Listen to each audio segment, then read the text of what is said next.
পিঠে পুলি আর কেক এই দুটো জিনিস খাওয়ার জন্য শীতকাল কিন্তু একদম দুর্দান্ত একটা সময়। এর আগে বেশ কিছু কেকের রেসিপি শেয়ার করেছি, কিন্তু পিঠের রেসিপি সেরকম ভাবে শেয়ার করা হয়নি। আর পিঠে পুলির মধ্যে পাটিসাপটা তো একেবারে একদম সেরা একটা পিঠে, না খেলেই একদম নয়। আজকের যে রেসিপিটা একদম সহজ সরল ভাবে একটু কোনো শেয়ার করেছি, সেই সাথে এটা কিন্তু ঠান্ডা হয়ে যাওয়ার পর একেবারেই শক্ত হয়ে যাবে না। একটা বড় জায়গার মধ্যে এক বাটি প্রথমে নিয়েছি সুজি, সেই সাথে দিয়েছি হাফ বাটি চালের গুঁড়ো, আর 3 বাটি দিয়ে দিচ্ছি ময়দা। একই বাটির মাপ করে কিন্তু সবকিছু নিয়েছি। আর এক বাটি দিয়ে দিচ্ছি এখানে গুড়। গুড়টা ভালো করে একটু গ্রেট করে নিয়েছি, এখানে আমি পাটালি নিয়েছিলাম। আর পুরো ব্যাটারটা তৈরি করার জন্য কিন্তু আমি এখানে দুধ ব্যবহার করেছি। দুধ দিয়ে তৈরি করলে কিন্তু খেতে খুবই ভালো হয়। খুব ভালো করে ব্যাটারটাকে ভালো করে মাখিয়ে নেবো, যাতে কোনো রকমের দলা না থাকে, আর খুব সুন্দর করে যেন সবকিছু মিশে যায়। মিষ্টি আমি এখানে এক বাটি ব্যবহার করেছি, তবে কিন্তু যে যার পছন্দ অনুযায়ী মিষ্টি ব্যবহার করলে এখানে হবে, প্রয়োজনে কম বা বেশি কিন্তু করে নেওয়া যেতেই পারে। খুব ভালো করে মিশিয়ে নিয়ে যখন নাকি এটা রাখবো, দেখতে কিন্তু প্রথম অবস্থাতে একটু পাতলা মনে হলেও এটাকে আমি মোটামুটি ঢেকে রেখে দেবো প্রায় আধা ঘন্টার জন্য, যাতে সুজিটা খুব সুন্দর করে ফুলে যায়। ওখানে সুজিটা একটুখানি সুন্দর করে ফুলে যাক, ততক্ষণে আমি এখানে যে পাটিসাপটার পুরটা আছে সেটাকে রেডি করে নিচ্ছি। একটা প্যানের মধ্যে নিয়ে নিচ্ছি 3টে নারকেল কোড়া, আর সেই সাথে একদম আমার বাড়িতে বানানো ইনস্ট্যান্ট একটা ক্ষীর আমি তৈরি করেছিলাম, ওই ক্ষীরটা এখানে দিয়ে দিলাম। ক্ষীরের পরিমাণটা মোটামুটি এখানে 200 গ্রাম মতন রয়েছে।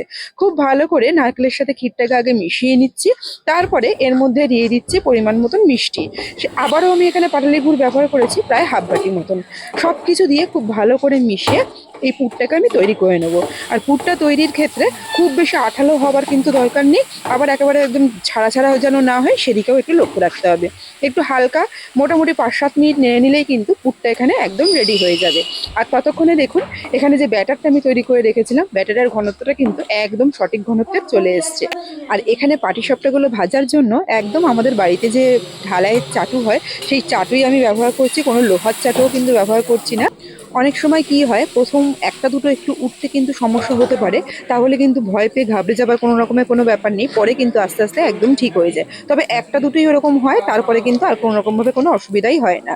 আর লোহার চাটু হলে তো খুবই সুন্দর ওঠে, আর যদি ননস্টিকের প্যান হয় তাহলে তো আর কোনো কথাই নেই, সেখানেও কিন্তু খুব সুন্দরভাবে পাটিসাপটাগুলো তোলা যায়। তবে আমি এখানে একদম ঢালাইয়ের চাটুটাই ব্যবহার করেছি, এতে আমার বেশি সুবিধা হয়।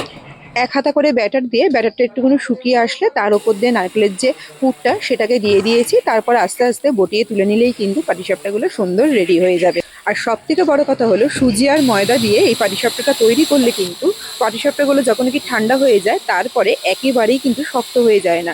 যেরকম ঠিক গরম অবস্থায় নরম ছিল ওরকমই কিন্তু নরম নরম সুন্দর থাকে। আজকের এই ভিডিও আর রেসিপি কেমন লাগলো আমাকে কিন্তু জানাতে ভুলবেন না। রেসিপি আর ভিডিও যদি ভালো লেগে থাকে, লাইক কমেন্ট শেয়ার করে একটু পাশে থাকবেন। সেই সাথে রেসিপিটা যদি ফেসবুক পেজ থেকে দেখে থাকেন, পেজটা একটু ফলো করে নেওয়ার অনুরোধ রইল। আর যদি ইউটিউব চ্যানেল থেকে দেখে থাকেন, তাহলে আমার চ্যানেলটা একটু সাবস্ক্রাইব করে নেওয়ার অনুরোধ রইল। দেখা হচ্ছে পরের রেসিপিতে। ধন্যবাদ।